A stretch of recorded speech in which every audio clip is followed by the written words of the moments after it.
Sir आपने hacker बनने की बात की तो बड़े क्वेश्चंस आते हैं। हाँ। और इतने क्वेश्चंस आते हैं, लोग ये सर्च करते हैं यूट्यूब पे एथिकल हैकर कैसे बने। कुछ लोग ने तो बल्कि जो हमारे पुराने पॉडकास्ट है उसमें कह रहे थे अमित सर का नंबर दे दो अमित सर से बात कैसे होगी। तो आप ये भी बता दें कि अगर आपसे कोई कॉन्टैक्ट करे तो कैसे करें, और एथिकल हैकर कैसे बन सकते हैं। देखिए, सबसे पहले तो बहुत अच्छी बात है कि उन्होंने इथिकल शब्द यूज किया, क्योंकि नॉर्मली लोग सर्च जो करते हैं हैकर। हाँ सर, उन्होंने हैकर ही किया था, मैं एथिकल हैकर तो पहले तो मैं बता दूं कि हैकिंग इटसेल्फ इज इलीगल, और इलीगल चीजें तो कोई ऐसे बताएगा नहीं हम अपने आप को एथिकल हैकर इसलिए बोलते हैं क्योंकि हम उस नॉलेज का, स्किल का इस्तेमाल लॉ के साथ करते हैं। क्योंकि हम क्रिमिनल को पकड़ना चाहते हैं, या किसी को बचाना चाहते हैं, किसी को ढूंढना चाहते हैं, और उस समय ऐसा लग रहा है कि हम कुछ ऑफेंसिव टेक्निक यूज करें विद परमिशन, जो भी आयो होगा, जो भी इन्वेस्टिगेटिंग टीम होगी, जो भी गवर्नमेंट ऑर्गेनाइजेशन होगी, उसके बेस पर हम कॉल लेते हैं कि हाँ भाई अभी सिचुएशन ऐसी आ गई और हमें करना चाहिए। ऐसे नहीं है कि हम किसी को परेशान और मजे लेने के लिए, जादू दिखाने के लिए नहीं करेंगे। तो ये जितने लोग इस चीज की मैच्योरिटी समझते हैं वो अपने आप को एथिकल हैकर बोल सकते हैं।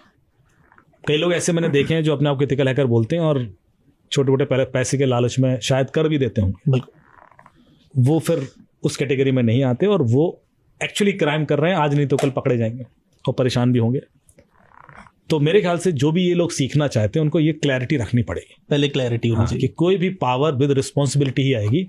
कोई भी पावर आपको ये नहीं दे देगी कि आप कुछ भी करो, परेशान करो, क्योंकि वो तो क्राइम ही है और उसमें आप मुसीबत में फंसोगे। So don't ever try to do that.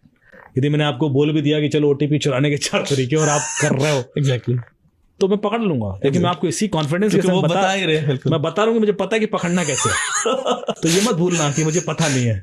यदि ने बता दिया कि वीपीएन यूज करके आईपी बदल जाएगा तो कर लो वीपीएन यूज। बिल्कुल, मैं तो ओपनली चैलेंज कर रहा हूँ, मैं ढूंढ दूंगा। तो इसलिए यदि मैं आपको कुछ बता भी रहा हूँ कि आप उसको अपने खिलाफ होने से रोक सको, तो ऐसा भी नहीं कि आप उसको दूसरे खिलाफ इस्तेमाल करने लगो, बिकॉज मैं वहीं तक बताऊंगा जहां तक मैं आपको पकड़ लूंगा। बताना चाहता हूँ वो शेर और बिल्ली वाली मौसी की कहानी है, मैं आपको वो नहीं बताऊंगा कि आप उस चीज को फ्रीली इस्तेमाल कर सके। और सीखा किसी से नहीं जाता, सीखना खुद ही पड़ता। हम सिर्फ डायरेक्शंस दे सकते हैं। बहुत सारे ऐसे कोर्सेज हैं जो आपको ऑनलाइन अवेलेबल हो जाएंगे। बुक्स हैं बहुत सारी, बहुत अच्छी अच्छी बुक्स हैं जो मैं आपको कमेंट्स में डाल देना, आप उसमें भेज देंगे हम लिंक्स वगैरह। मुझे यदि कोई कांटेक्ट करना चाहे तो मेरा एक ही हैंडल है, साइबर दुबे। इंस्टाग्राम पे भी वही है, ट्विटर पे भी वही है, और फेसबुक पेज भी वही है, साइबर दुबे करके।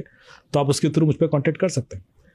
कुछ लोग ऐसे हैं जो मुझे एज ए हेल्प करना चाहते हैं कि मैं वॉलंटियर बनना चाहता हूँ और पुलिस की हेल्प करना चाहता हूँ, तो प्लीज़ मुझे कांटेक्ट करें, क्योंकि मैं एक टीम बहुत बड़ी कर रहा हूँ अपनी। क्योंकि पिछली बार जब मैंने पॉडकास्ट किया तो लोगों ने कहा आपने अपनी टीम बढ़ाई क्यों नहीं, क्योंकि मैंने कहा 20-22 लोग हैं, क्योंकि ये फ्री में करना पड़ेगा काम मैं पैसा नहीं लेता।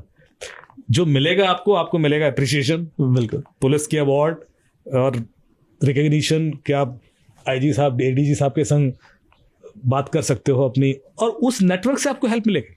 कल के दिन आप किसी मुसीबत में हो तो आपको हेल्प करेगी। लेकिन सीधे सीधे पैसा बहुत नहीं मिल पाएगा, थोड़ा बहुत मिल सकता है, ऐसा भी नहीं करा जीरो है, क्योंकि पुलिस का आप बजट आने शुरू हो गए तो वो देते हैं। हाँ, आप पुलिस को ज्वाइन ही कर लेते हो तो अच्छी सैलरी है। आप एज ए वॉलंटियर कर रहे हो तो शायद उनके पास सीधे वो चैनल नहीं होगा। अभी मैं जो कर रहा हूँ वो अपनी टीम एज ए वॉलंटियर बना रहा हूँ, पर आपको सीखने को इतना मिलता है कि जितने लोग मेरे से सीखे हैं सब बहुत अच्छी अच्छी जॉब्स में। एग्जैक्टली सर, वो ऑलमोस्ट मतलब आपके साथ रहे तो हाँ, वो 1 साल 6 महीने 8 महीने यदि मेरे संग रहे तो अभी कोई दुबई में है, क्योंकि हर जगह डिमांड है। बिल्कुल, कोई डेनमार्क में काम कर रहा है, सब जो बिग 4 है आपके, EY, डेलॉयट, KPMG, ये सब कंपनीज में लगे हुए हैं।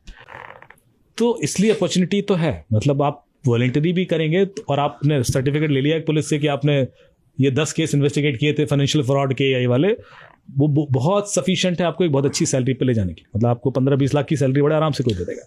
सो इसलिए प्लंज लें, सीखें, मैं आपको ऐड कर लूँगा, अपने डिटेल भेजें और मैं आपको काम देना भी शुरू कर दूंगा। आपको सीधे कनेक्ट कर दूंगा किसी लोकल पुलिस से, आप जहाँ पे भी होंगे, आप बिजनौर में हैं, आप बुलंदशहर में, आप केरला में हैं, महाराष्ट्र में हो, क्योंकि मेरे हर जगह चूंकि मैं कनेक्टेड हूँ, तो आप ही के शहर के आपके लोकल जो भी साइबर सेल होगा, जो भी SSP साहब होंगे, उनसे मैं कनेक्ट कर दूंगा। आप जाके मिलिए और हेल्प करना शुरू कीजिए। सर आप कह रहे काम तो किस तरीके का काम होगा सर यूजर्स के लिए, थोड़ा सा देखिए, सबसे पहले जो कॉमन आता है साहब, जैसे मुझे कल ही एक कॉल आया यहाँ पर, मैं नाम भूल गया, यूपी वो जो एसआई थी, कोई लेडी इंस्पेक्टर थी, मुझे कॉल करने के साहब एक लड़की आई है मेरे पास, और उस लड़की ने कहा है कि मेरे को एक कॉल आया, उस कॉल पे मैंने उसने कोई ओटीपी नहीं बताया, कुछ नहीं किया, पर उसको कोई लिंक आया था और उसने क्लिक किया और उसका पूरा अकाउंट खाली हो गया।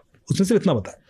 तो वो डरी हुई है कि अब आगे तो नहीं निकलता रहेगा पैसा, मतलब एक बार निकल गया तो ऐसा तो नहीं कि अब हैक भी है फोन। तो इस एंगल से आप एक बार चेक कर लीजिए, क्योंकि अब जो निकल गया वो तो हम बिल्कुल आपको नहीं बोल रहे हैं वापस कराने के लिए।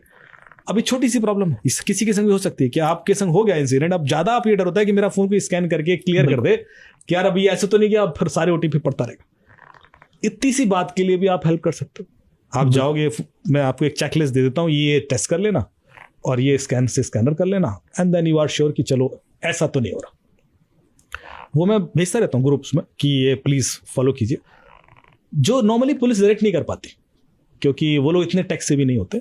तो आप उस तरह की सर्विसेज कर सकते हो। फिर होता है एक लड़की को कोई परेशान कर रहा है साहब, उसकी फोटो मॉर्फ करके पोस्ट कर रहा है, ढूंढना है कौन है। बिल्कुल, इंस्टाग्राम का हैंडल एनोनिमस है, सोशल मीडिया का हैंडल एनोनिमस है, या व्हाट्सएप पे भेज रहा है।